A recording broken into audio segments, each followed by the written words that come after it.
there are other people watching. And so we want to have an open environment, but we also want to be aware too that there are people in the community watching. And so last week in our sharing together the statement, there was somebody sharing about an interaction with the African American community in town and how there had been maybe some racial friction there.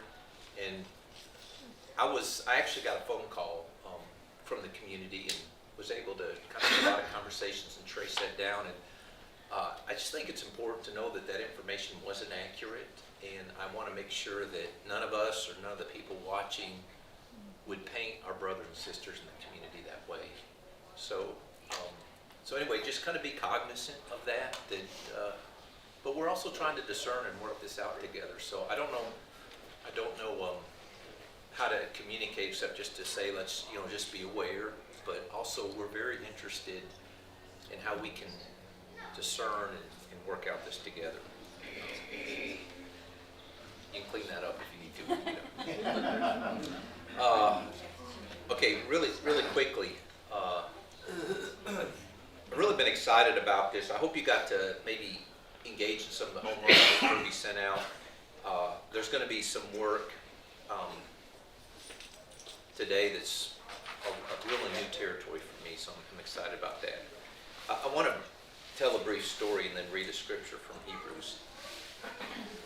2005, I lived in Jackson, Mississippi, and I was a minister with the Meadowbrook Church of Christ in Jackson. And a massive hurricane came through in 2005 by the name of Katrina. Anybody ever heard of Hurricane Katrina? And it really just wiped out most of the state south of us. Linda and I were without electricity for a week and had a mess in our yards.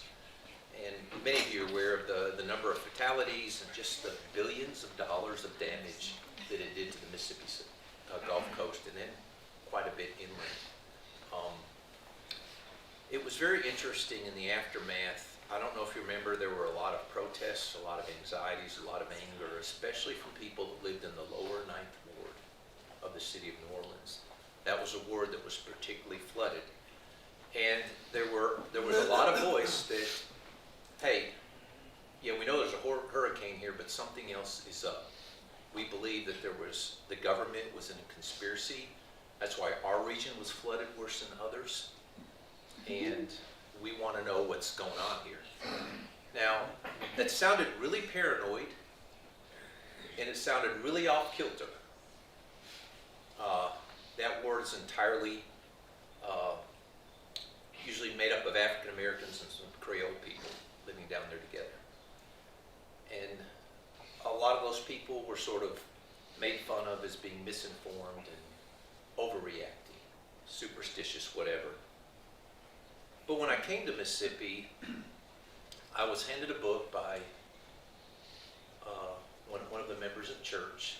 He happened to be the Secretary of State of the state. And it was a book called Rising Tide by John Berry.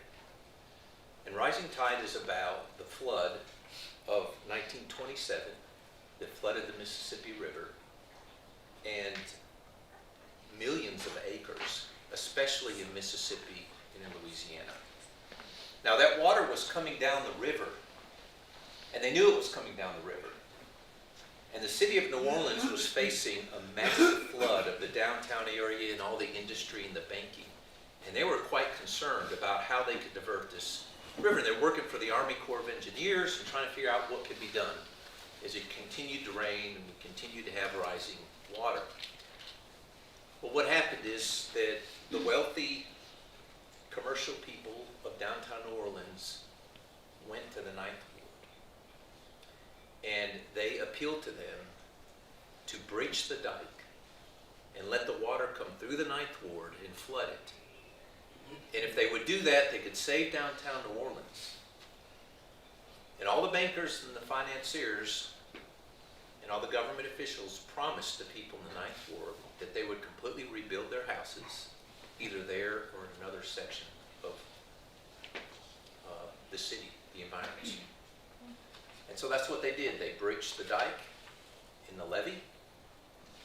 They saved downtown New Orleans, and they wiped out the Ninth Ward. And then they reneged on everything they promised those people. That was in 1927. Now, why were these people suspicious of the Ninth Ward in 2005? Because some of them were still alive.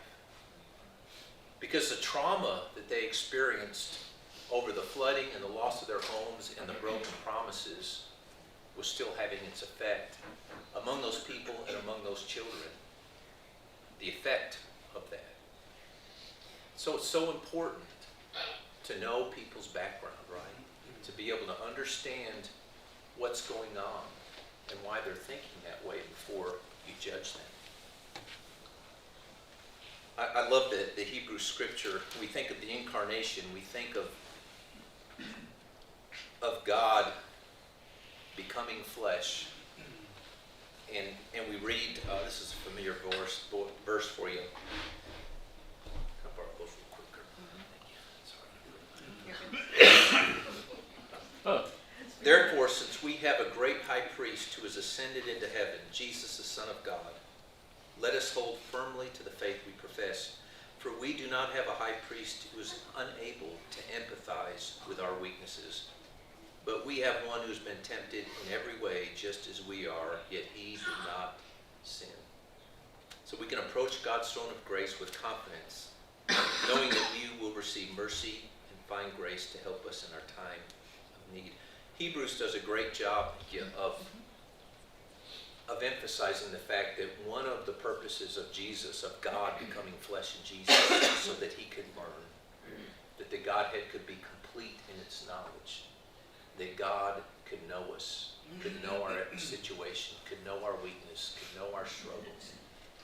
And that's a huge message that comes to us. Maybe you remember that when I was preaching through Hebrews.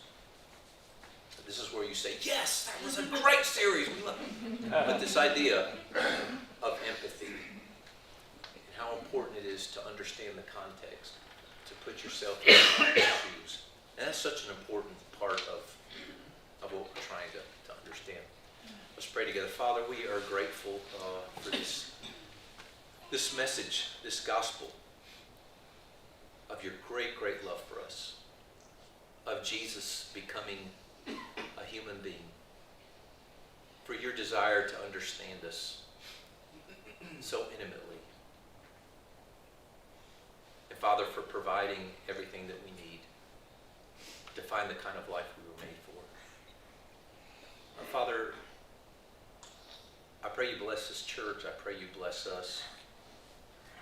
God, you've put within us a heart that sees the folks around us, that wants to be responsive because of what you've done in our lives, that wants to be wise.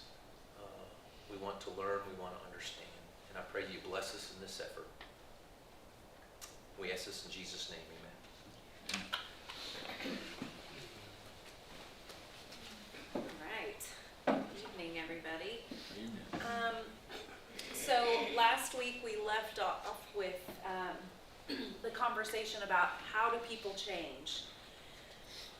And if you have missed out, or maybe you're just now joining us, I would highly encourage you to go back and watch, because this curriculum is kind of building on itself. It's not my curriculum. This is coming from the Chalmers Center, and they are the people who are responsible for How Helping Hurts, that book and that ideology that a lot of churches, there's just a lot of research behind it. There's a lot of evidence for how we can help people better. So I would encourage you to go back and watch that if you haven't already. And also, I had someone ask to be added to the email list last week, and I also realized I should probably send you the couple of weeks prior if you'd like to go back and watch, or go back and look. There are videos, extra books you might want to read, articles, podcasts, just anything that I think is relevant to the discussion we've been having. If you're not on that email list and you'd like to be, just let me know and I'd be happy to add you to that. So we left off with how do people change, and we talked a little bit about the video. I hope some of you watched the video I sent out. I wound up just describing it to you because we kind of ran out of time, but The backwards bicycle was the example of how we develop our neural pathways, how our brain operates to learn something, and then how difficult it is to unlearn that thing and relearn a new way of doing it without falling back into the old way of doing it, okay? So this is really important because we have to remember, like, some people aren't super sciencey, and I get that if that's not your language, but the way our brain operates is the way God created our brain to operate. So these are really relevant discussions when we're talking about trying to walk with people through the change process.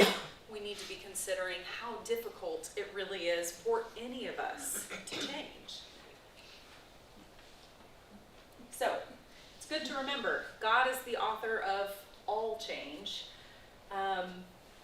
We know that we only change by his power through Christ, right? That's how change happens. That's how change happens in our heart. God is the author of all change. But how does he do that? Practically, what does that look like? And a lot of it is he uses you and me. People change other people. You may not be able to see that. I apologize. We change each other.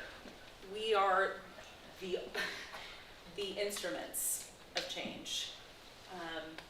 So the triggers for change, what actually causes people to want to change? Where does that come from? Could be that a crisis event occurs, okay? So you have a death in the family, or you lose your job, or you have a major health crisis. There are all sorts of things that can happen that make you go, something's gotta give, this is not working, and a change happens. Or the status quo becomes an unbearable burden. So maybe you've been living the same way for so long, and one day there's no crisis, there's no event you can point to and go, this is why, but you still go, you wake up one day and go, this isn't working, I can't do this anymore, I have to do something differently, and so you decide that a change has to come. And then the last way is you've encountered a new way of doing or seeing things. And this right here, this is an interesting one for us because sometimes we're seeing people, like on Monday mornings, it's usually a crisis event, right? These are people in kind of emergency territory. They're coming for assistance. And maybe some of them are looking for a really substantial change. Some of them not so much. They're looking for a short-term solution to their problem, and that's okay. We can't want change for other people more than they want that change. But the last one, the encountering new ways of doing or seeing things, that is really a relational piece, isn't it? Encountering a new way of seeing things, does that matter so much if it's a complete stranger that you know nothing about, or you have no personal investment in that person, you don't think they are personally invested in you? Would you care so much how they see things or how they do things? Not necessarily. However, if you're in relationship with someone and they're living a different way and you go, that person has a certain joy, a certain peace that I can't quite put my finger on, but there's something different about the way they're doing things from the way I'm doing things, and I want to know more about that. And then change might occur. So the bottom line is change happens in relationships, right? We can't expect to, if we think a person needs to change the way they're living, I can't say that to a complete and total stranger, like, you gotta do this differently, and expect them to receive that, right? That's just, it's not realistic. We certainly wouldn't accept that from someone, and we shouldn't expect them to receive that from us. So immediately approaching someone from a place of, you need to change the way you're living. If that's where we're starting, nothing's gonna happen there, right? We need to build relationship before we can expect anyone to be open to a change we might have to offer. So let's talk about, I know I've mentioned this before, this is the blueprint approach to poverty alleviation. You might think of this a little bit like, and I don't want to get political or anything like that, but when you look at like federal programs, state programs, this is kind of what you're looking at, okay? It's a huge body trying to address a huge problem, And so they tend to take a blueprint approach, which is, here's an issue. If you have this issue, A plus B equals C, this is the approach we take, okay? And there's no individualistic approach, there's no holistic approach, it's just formulaic. This is what we do when this is your issue. And it tends to, I think most of us in this room could agree, it tends to not work very well. I mean, it's just not very efficient. It does a little bit, it does relieve some of the issues, but it doesn't really address the whole problem, right? And so the blueprint approach, when we make the mistake of falling into this trap, we assume we have all the knowledge and all the assets on our side. You have this problem, we know how to fix that problem. So here's what we're gonna do. And that's how we approach it. It tends to view the people as problems. It's looking at a person and saying, you are a sum total of what's wrong with you. What's wrong with your life. Rather than, you are a person, you are a child of God. You are either maybe they haven't found the Lord yet, or maybe they have already. Either way, a potential or current brother and sister in Christ, right? We are failing to see them as the beautiful person that they are, and we're just seeing them as a problem to be solved. So, Kirby, can I ask a question Yes, for clarification? yes, absolutely. I want to make sure. If you back up, can you back up about 3 slides? Yep. The triggers for change. The one Okay. had 3 triggers for change. Yes, sir. I had some classes that I had, some training that I had with regard to change management. Okay. Those that taught that class would argue that the 3rd bullet must be present, but in the absence of the first 2, which they referred to as the burning platform, in the absence of a burning platform, change will never happen. Bullet number 3, by itself, would not be sufficient motivation to cause change to happen. So my question is in your study, in the position that the Institute in Chattanooga that you went to, is their position that any of those 3 alone would be sufficient to motivate change? It's different than what I'm used to. I just want to make sure I understand what your study is Sure. advocating. That is what they presented.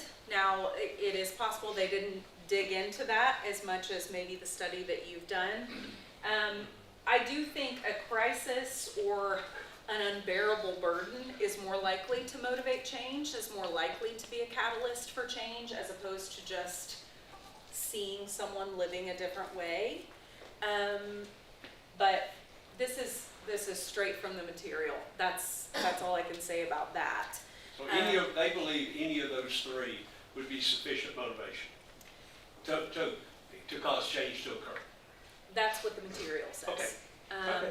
Whether or not that's entirely accurate, I can't say for sure, but I don't believe it, but okay. that's fine. You don't have to. Those 3 things are kind of generally. If you're nested in your status quo, you're never going to leave that unless it's so uncomfortable that you've got to do something. Yeah.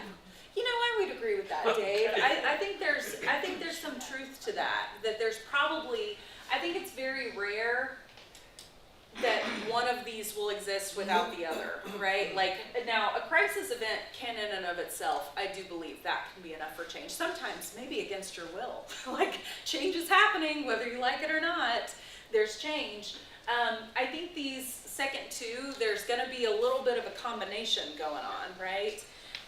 So I don't know that that's necessarily one in and of itself is enough for change, but I do think it is important to acknowledge that people being exposed in the course of a relationship, especially, to a new way of doing things, seeing things, that is relevant, as opposed to someone who's just, I live over here and I do things this way and you ought to see things my way.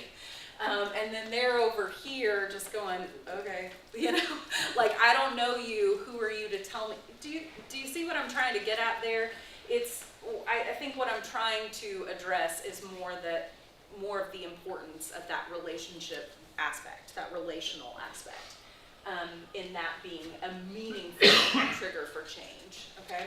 Is it Terry, saying it that? seems like any of those, I'm sorry, Go ahead. Go ahead. any of those three, people can be caught in crisis, status quo, or the scene, and not know how Not know to what make that comes change next. occur, and that's what you're saying, and the importance That's of right. relationship with someone that can help. That's right. The relational aspect is important because you're right. Sometimes people don't know what the resources are that they need to access. There's no one guiding them through that process. We assume that it's intuitive, maybe because we had those resources. They were always so readily available. Not everyone in this room, but a lot of us had that experience. We assumed that everyone should know, well, if you want to do this, this is what you do. But it's not that obvious to everyone. And so that relational portion is really important, because if we expect someone to take our advice, they need to know who we are and why they should listen to us. And also, I mean, it's relevant to say, if we're offering advice to a person, number one, they choose whether or not they take that advice. They choose whether or not they're going to engage with what we have to offer. And we don't necessarily have the right to be, I don't want to say don't have the right. It's difficult to be upset about that. Like they're autonomous adults. They have the right to say, I don't agree with you. I don't think that's the way I should approach that. And we have to remember that when we are suggesting a change to someone, number one, they have to know who we are, and they have to think that what we have to say is meaningful. Number two, it needs to be relevant to their current situation. It needs to be achievable. It would be very easy to say to someone like, well, if you had a college degree, this would all be much easier. But is that something that's like quickly achievable for them right now? Or is that something that they even want to do, you know? All of those things, it's very easy for us to take our own experiences and go, well, look at me, I turned out great, you know? And think we know everything when it may not be relevant or even reasonable for their situation. We want to offer people the idea of change that is something that can be quick to act on, something that they can say, I can take real steps towards this right now, and I can succeed in that. I can set a goal and go, all right, I did that, now what's the next step? You know, setting those small steps to just say, look at you, you're doing it, you're moving in the right direction. That's really important for someone who feels like they have been lacking success but really wants to see some change. Yes, Skip, sorry. You could even say they've never had the role model to go after Yeah. too. That's true. Yeah. Many people who've been, whose families have been stuck in kind of the generational poverty cycle, they may not have that. Many of us, again, we take for granted the fact that our parents or even our grandparents, you know, many of us have generations of people who set an example for us and gained all these resources and all these avenues and all these things we may not even fully realize we had for years and years before we were even born to be able to have the, I'm going to put this in big quotes, success that we believe we have. We need to also consider our definition of success and consider what we believe is our is the result of our good doing or our hard work. You know, some things we have to recognize when we're just born into great situations, and we are blessed. It's not wrong to be grateful for the things that we have, but we also have to recognize that that's not all attributed to just our good deeds or our good doing or our hard work. Some of it is there are lots of good people who are not experiencing the kind of privilege that many of us in this room experience. Does this all presuppose that someone really has a deep, they have to first have the desire to change? Absolutely, absolutely. And we say this, I think Linda and Jan and I have said this to each other several times on Monday mornings, which is We can't want it more than they do, okay? We cannot want change more than a person wants it for themselves. For me to, I can try to drag you along and, you know, this is what you need to do to be in a better situation, but if that's not where you are emotionally, spiritually, I can pretty much guarantee it won't be successful. If you found a person who is kind of a person who has no home, has no money, is just the person who is most, again, big quotes, needy that you can imagine, okay? The person who lacks all of the things, and you, for whatever reason, have a giant windfall of money. You have so much money you wouldn't know what to do with it, and you say, you know what I'm gonna do with that money? I'm gonna make sure that person never has to want for anything ever again. And you give them a home, you give them their clothes, you give them everything they could ever need. They'll never want for money. Is their problem solved? Are they whole and on top of the world now? No. The answer is obviously no, right? Money, we know money and doesn't solve the problem. So if a person doesn't want change, that change is not just about their material needs. That change is holistic, and that's what we're really trying to get at. That poverty, we know, we are trying to address material poverty. We see that material poverty is greatly impacting our community. However, material poverty is not the end of the story. It's the tip of the iceberg, right? Okay, so we know that change happens in relationships. We talked about the blueprint approach. A participatory approach, which is kind of what our goal is here. It assumes that God has created every single individual with unique gifts. And we are looking at their assets and not just their needs. And that means that every single person has something to give. I think I may have communicated this poorly in the first week, you know, making it sound like we're looking to see what we can get from that person. That's not what I mean when I say we're looking at their assets. But we are trying to acknowledge what they have to offer. They're a person. They're a person made by God. They're beautiful and wonderful, and they have things to give. And we want to acknowledge that because it is entirely possible that in the course of experiencing material poverty, they have lost sight of the fact that they are made in the image of God. They are beautiful. They have things to offer this world.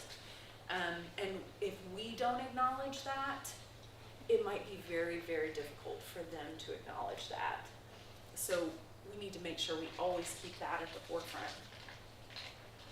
So another way of putting that is an asset-based approach versus a needs-based approach.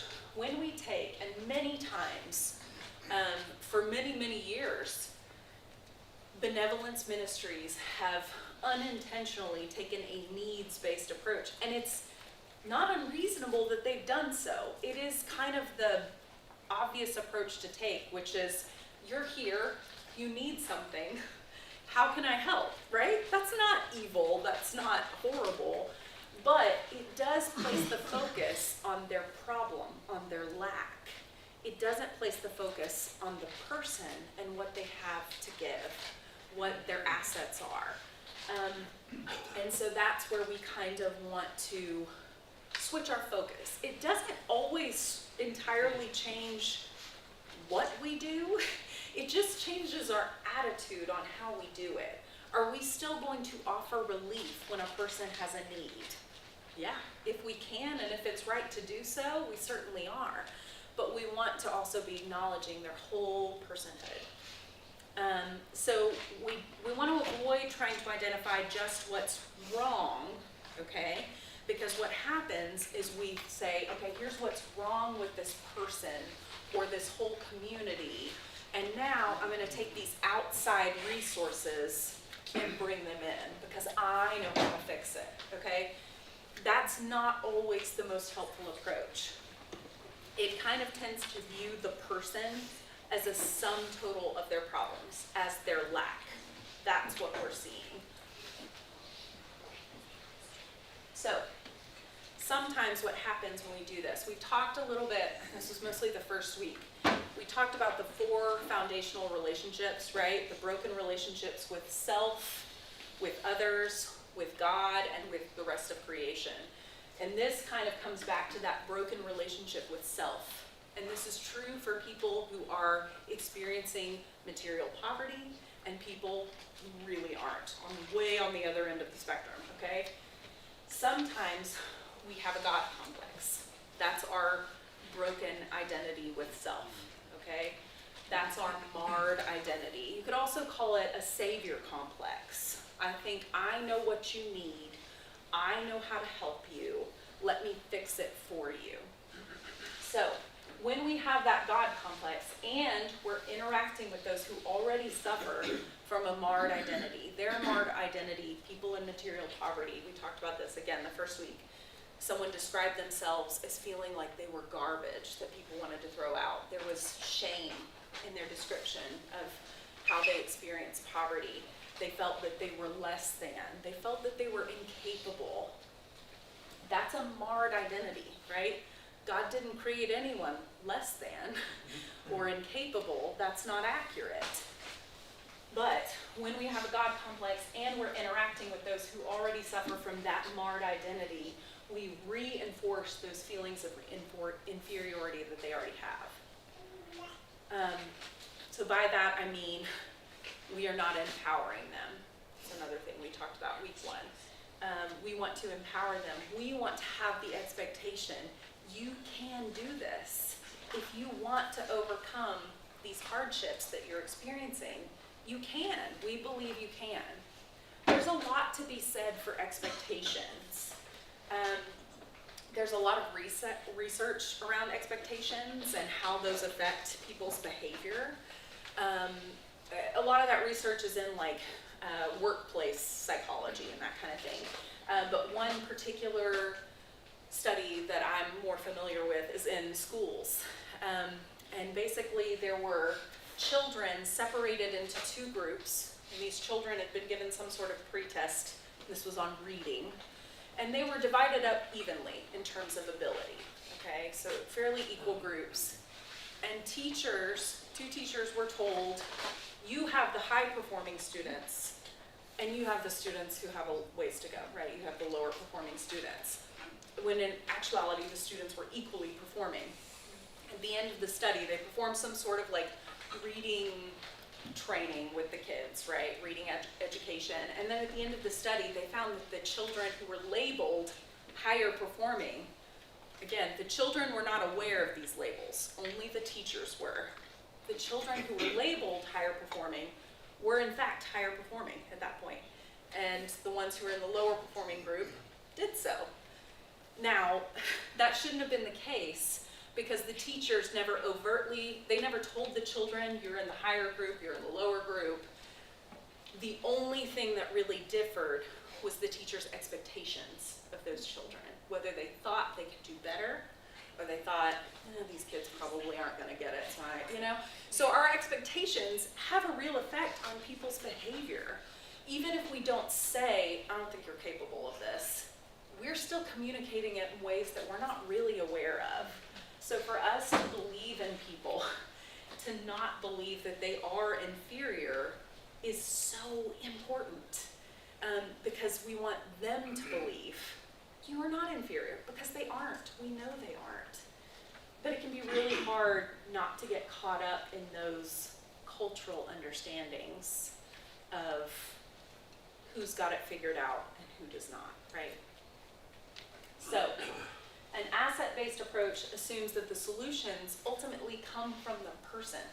The individual who's needing the help is the person who will be able to provide solutions and resources. That may sound a little bit counterintuitive. I'm not saying that person will suddenly start growing money on trees. Yes, they may still need some assistance, but they will be able to own their own change. They will be able to say, you know what, this is a thing that I'm really good at. I think I should be going in this direction, and maybe this is what I should be doing. And then we're there to support them and say, I want to help, I want to be here for you as you do that. It's ultimately just more sustainable. If anybody's ever been through any kind of like therapy or counseling, you'll notice that therapy is very different from like going to see your primary care physician, right? When you walk into a therapist's office and say, this is what I'm having a lot of anxiety or whatever, they aren't gonna go, oh, I see the problem. Let me just tell you what the deal is and this is what you do, right? It's not quite that simple, whereas maybe a PCP might just say, I can write you a prescription for this issue that you've come in for. There's a longer approach there. You might say, oh, maybe they're just trying to bill for more of your time.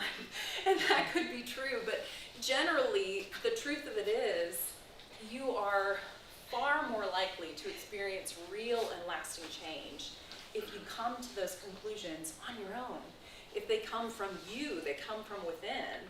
And that's why it's important for a therapist to kind of like walk you through finding how you need to address those issues that you're experiencing. So, when we meet people who are experiencing material poverty, rather than focusing on what's wrong, what do you need, how can I help, it's nice to focus on what are your gifts, what do you have. We're focusing on the positive. The fact that we're ultimately going to provide relief, if relief is what's needed, that doesn't change, but we're trying to pull focus from the problem and try to focus on the positive. What can we do? What can you do? What do we do to keep moving forward? I believe you can solve this problem. How can I help you? And that's what we're trying to do here by kind of identifying what are your gifts, what are your resources, what are your goals and aspirations. On Monday mornings, this is really something that I have like had to learn, figuring out how to sort of strike up conversation with strangers. It's not a strong suit of mine. I'm an introvert, and so striking up conversation with strangers is kind of my nightmare. But trying to figure out how do I just approach this conversation without being like, what's wrong? What brings you here? Was really tricky for me. Just trying to figure out how to, which is silly because they're just people. You enter into a conversation as you would with anyone. And I've learned that now, gotten a little more comfortable figuring out how to engage in conversation, find some common ground and just get going. And eventually, the conversation you need to have kind of comes up naturally.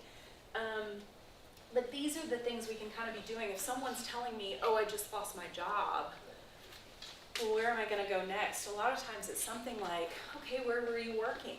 Did you like that job? What would you, if not, what would you like to be doing? What do you think you'd really like to do? Or if that is what you like, okay, let's look and see what other places in that field are hiring right now. Do you wanna go put in some applications? Some of that is just, again, taking the focus off of what's gone wrong and focusing on, okay, what can we do next? What's the next step? Because when they're in crisis mode, and we're gonna talk more about this as we dig into some more of the brainy conversations. When you're in crisis mode, it's very difficult to do the planning part, okay? And that's true for all of us. It's how our brains work. We're not very good at planning when we're in survival mode and just trying to keep our heads above water. And so sometimes just having a person who cares enough to say, like, can I help you make a list of what we do next is honestly really, really helpful. So that kind of wraps up the change, how we change conversation. I have the next lesson ready to go, but I want to open up for some conversation. Gray, you had your hand raised. Yeah, I was just thinking about, or I wanted to comment on like these ideas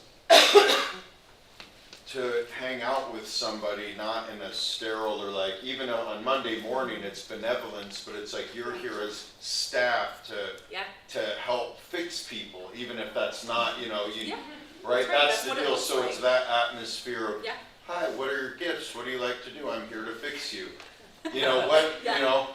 No, I'm just saying, like, it still has that atmosphere versus a couple of slides ago, the whole point of that third thing of relations, where it's like, oh, spent taking someone a coffee or saying, hey, you want to go for a walk? That's right. Want to go get a little ice cream or a little meal? then it's like, these things would come up in natural conversation, that's Exactly. relational. Exactly. And relating as people, where they won't feel like, oh, I'm a loser, and you're someone trying to patronize me Yeah. with your money and your Yeah. high nose, you know, it's just like, oh, relating, Yeah. I think opens that, Yes. but it's, yeah. Yeah, and you know, Gray, I think that's a great point. And I want to be clear, like, this isn't a script I'm using or anything. Like, that's not exact, these are just kind of generally the things I hope to learn about someone in the course of conversation. But you're right, I have to be, and I don't know that I've hit the nail on the head, you know, as far as like how to approach people, how to talk, because that is part of the reason I'm there on Monday mornings, is just to talk to people a little more and identify if they might need a little extra help than what we have to offer on Monday. And sometimes that extra help, I want to be really clear, I'm not talking about money. Sometimes it is, but sometimes it's literally just somebody wanting to vent about their situation, and that's okay too. Or they're asking me like, hey, do you know, I don't have a reliable vehicle. Do you know of any like public transportation? It's me like handing them flyers for resources I know are in town, you know? It's not always clear where the conversation is gonna lead or if they even really wanna talk to me, and that's okay too. But I think it's really important, like you said, there's more to be gained. I'm there as a professional person. They don't always know that. I don't go around with like a name tag or anything like that. I kind of just go up and talk to people casually, but you know, they figure it out eventually if we talk for long enough. And that's where sometimes it would probably be beneficial to have other people who just come. If you have time on Monday mornings, I would highly recommend coming and just hanging out and talking to some people, getting to know some folks that are in our neighborhood, in our community, and possibly forming some relationships. I sure have. Yes, mine is more in a professional capacity, but I run into them in other places, you know, like that. It's not as, I was in the mental health field before I started here. My job was a little clearer in terms of the lines between like, this is work and this is my life. Whereas now I'm running into people I see in my office. I run into them at the library or the thrift store or Walmart or wherever. And, you know, work happens there without me planning it, you know, the work is not as clear here. And I think many of you would find that as well, that you cross paths with people who are going through a lot of the things that we are talking about more often than you realize. And sometimes just like saying that hello, introducing yourself, getting to know them even just a little bit, you may find you run into them and that relationship develops over time, and there's more that can come from that. And it's not about money. Sometimes money helps, but it's just not about that, you know. Just people feeling encouraged by knowing there is someone who cares, someone who is checking in and saying, hey, you told me you were applying for that job. How did that turn out? Or, hey, you were telling me about an apartment you saw. Did you get to apply for that one? You know, or whatever it may be that was going on in their life. There are people in our community who don't have a lot of people checking in on them. And it's not, sometimes it's about accountability, but sometimes it's also just about having someone who cares what's going on in their life, you know? Kirby, Yes. well, what would you say to the introvert that looks at this and says, how in the world am I ever going to do this with a stranger? Would you call that, you know, unproductive? You know, what do you say to that individual that says, this sounds a lot like an extrovert interviewing someone, I can't do this? Yeah, I would say I'm right there with you. I feel that way myself all the time, and I find that I have to kind of just push through that initial, we talk about all the time about how this is calling us into some mess and some discomfort, there's a lot of discomfort in just like, even I think for extroverts sometimes, in just striking up a conversation randomly. And I'll be honest, again, Monday mornings, this isn't all about Monday mornings, but that is a time where there's a lot of opportunity for that. Monday mornings is specifically a time where everyone who is there because they're asking for help, which is already like, they're probably, I'd say half the people who walk through the door come in with kind of their eyes like downcast. They're feeling, you can tell they feel embarrassed that they're having to ask.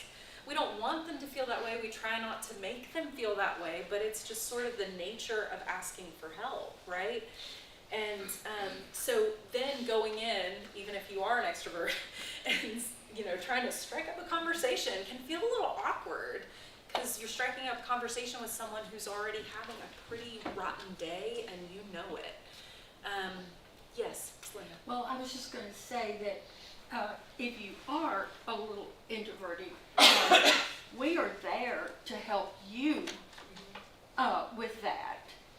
And we would lead you and introduce you and help you come out and make that that conversation easier and easy, so you wouldn't just be thrown, there. We would help you do that. Right. Help you. The other thought is if you're extrovert, you might be too overwhelming. Yeah. So there's a balance, and it's all good, and it all can be used. Yeah, and I think, I've watched these ladies on Monday morning and Tom and some others that come, but, people come for help, but so many stay for the devotional. People want to pray, and you can just sit down with somebody and just mention prayer, and they will tell you a story of what's happening in their life. I mean, yeah, it's a little bit weird because we have to be organized about it, and people are lined up and going through a system, but at the same time, I just think these three, they know folks. Linda and Jan have been working with people for years, and there's stuff going on, and sometimes, that discomfort is really a lot about us. It's a lot about what's going on in our little bit. That's right. And I think it's very easy to feel, I've struggled with not wanting to feel patronizing, or, do you know what I mean? Does that make sense? Kind of feeling like, hey, how's it going? Not wanting to really communicate that way. I've found that for me, this is strictly, a thing that works for me, is a lot of the people we see on Monday mornings, we see a lot of women. I feel like we see probably a disproportionate number of women. Would y'all agree with that? Compared to men? And a lot of, there's honestly a fair amount of women who are kind of in my age bracket. A lot of people that are kind of in the kids at home phase of life and needing assistance.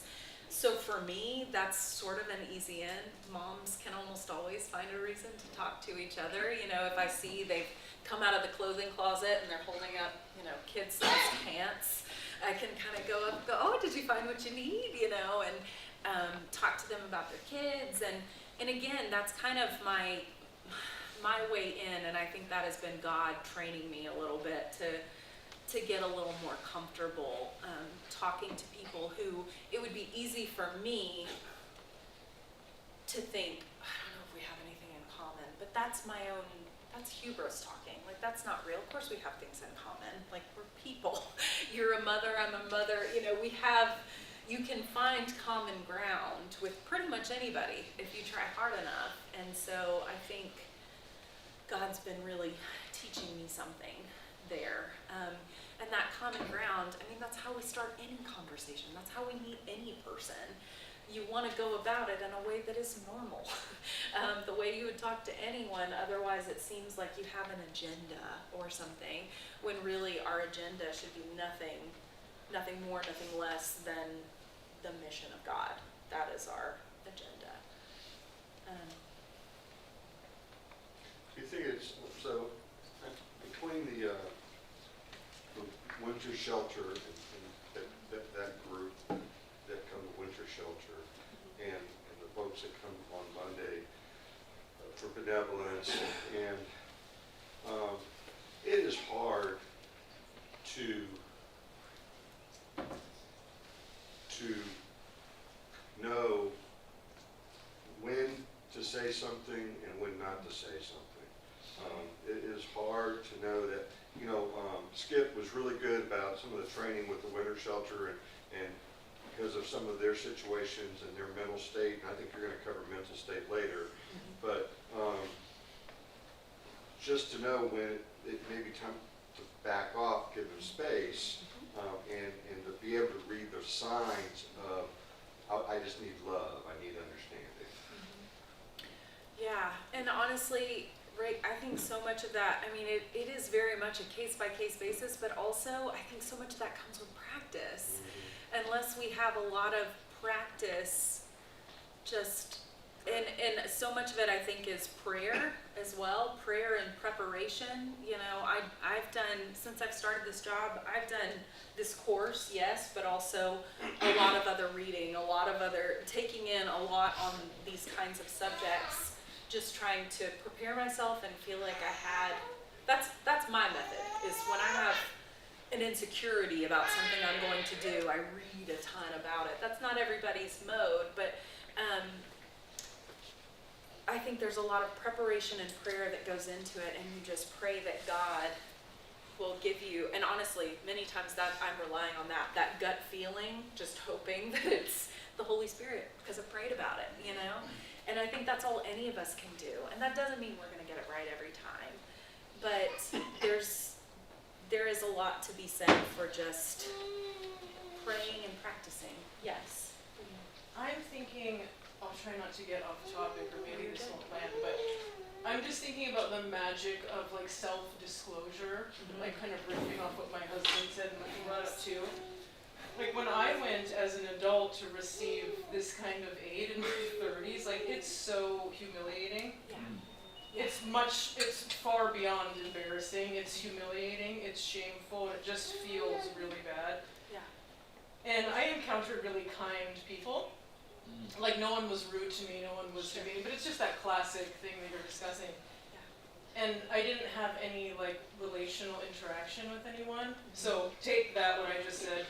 And then I'm also thinking about like how, I'm sure we've all been there when you kind of decide from afar that you like don't like someone. Like you kind of know them and you just hate them, like you don't like the way they look or their kids are weird or whatever. You know what I mean? It's just like we can all look around the room and probably like we've experienced it. I'm saying it's like it's a real life example. Yeah. But then what happens for me if I'm feeling that way about someone and they tell me something about themselves, if they're like vulnerable and they share something personal with me, it stops. That's right. I don't hate them. All of a sudden it's like, oh, like, Yeah. and so I'm just thinking about that too. It's like for us showing up on Monday mornings, for instance, I think taking a stance of self-disclosure, Yes. vulnerability, being willing to share like where you've blown it. I'm not talking to you specifically, but like where we've fallen short, even if we can't relate to like receiving aid, it's like, where do you suffer? Like, where do you struggle? Are your kids having a hard time? That's right. Do you suffer with alcoholism? Do you have a relative who's an addict? It's like that stuff. It's so rich for someone who's in the position of like poverty. Yeah.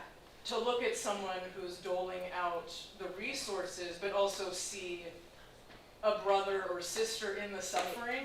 That's right. And I think that is like, even for us just dealing with each other, but in that instance, it's like if someone told me like, you know what, Brianne, like, I struggle with alcohol. Like if someone said that to me during my time, like I feel like I just would have been, I would have all my defenses would have been dropped because I wouldn't have just felt like, just like a shame factory, Yeah. So I just wanted to say that. It was just kind of bungly, but. No, thank you, Brian. I really appreciate that, especially since you've been on that end of things. it's helpful to have that perspective, and I think it's easy for us because we are so in the habit of wanting to maintain the image of, many of us want to maintain an image of maybe perfection. We won't admit that's what we're trying to put out there, but it is. And like, we've got it all together, we've got it figured out. And that actually is so counterproductive. We know it, but it's hard to let go of. It makes it where people feel, especially people who are in a hard situation and who may already be suffering from feelings of, I'm less than, I'm not as good as you. If we're still communicating that to them unintentionally, non-verbally, we're failing. We are not, we're missing the point. I made myself a note here where I said, we aren't better. Just because we're doing better doesn't mean we are better. We have it better, but we are not better. And that is just, if we can keep that at the forefront of our minds when we're trying to engage with people who are experiencing material poverty, that is really important because they need to know it too. I am not better. Just because I have it better does not mean I am better than you. I'm still flawed. I'm still capable of tons of mistakes, and I've made them, you know, and I just think we sometimes fail at sharing that part of ourselves because sometimes we don't want to look too closely at it. People who are experiencing material poverty and are having to seek that kind of help, it is an experience of making that public, right? They have no choice but to acknowledge to the person they're asking help of, like, I have nothing left. Most of us, if it is at all possible, we will keep that private, we will keep it secret. It's our deepest, darkest something, rather than having to ask someone for assistance with whatever. I'm not talking about money, anything. We try to keep it in the closet, right? And so these people. That's what I was going to say. Yes. It's not always material That's right, poverty. right. That's a lot of what we're focused on here, but you're right. That's not all. And the other kind of gets wrapped on your foot. That's right. The mental and emotional and everything poverty. That's right. Kirby, I wanted to mention real quick that there are some in this room, and turn around this way, but for example, Rhonda, I just want everybody to know that Rhonda comes, she is part of maybe 15 or so that actually sits down with them and has conversation with them. There is a form that she is given by us, and that helps her with an outlet of discussion too. And I was wondering if she might want to comment. Sorry. Just about what you see and how you interact. My experience, I've worked in the school system, and my children, I went to school here, and I did. So a lot of the people that come in, they recognize me, and they some are real happy to see me, and some feel bad, like I didn't do well in school like that, or I didn't do this, and so, you know, it's just, but you just talk to them, and you find out, you know, they talk about their grandkids. That's something I talk a lot with them. But the form they're talking about will tell us, like, who they live with, maybe how many's in their house, you know, where have they worshiped before. So there are lots of ways you can start talking with them. But a lot of them just know me from school, and I recognize them, or I see a name and say, oh, didn't you graduate when Rob? And then they find out their mom, and, you know, we talk about sports, we talk about a lot of things. That's right. And that's a great way to make a connection. I love it. It's a small town, so we're rich with ways to connect with people, you know? And so, I think there's a lot of conversations that could happen even in here. So you got Rhonda, you can talk to Brian, you want to get some perspective, very helpful, thank you. Frank, talk to him. He knows how to mix it up in the winter shelter, don't you, Frank? So. And I did, and I was blessed far more, I got far more out of it to do it, but I mean, I just tried to fit in, and if they wanted to play cards or talk, I don't know, I just put myself out there, I guess.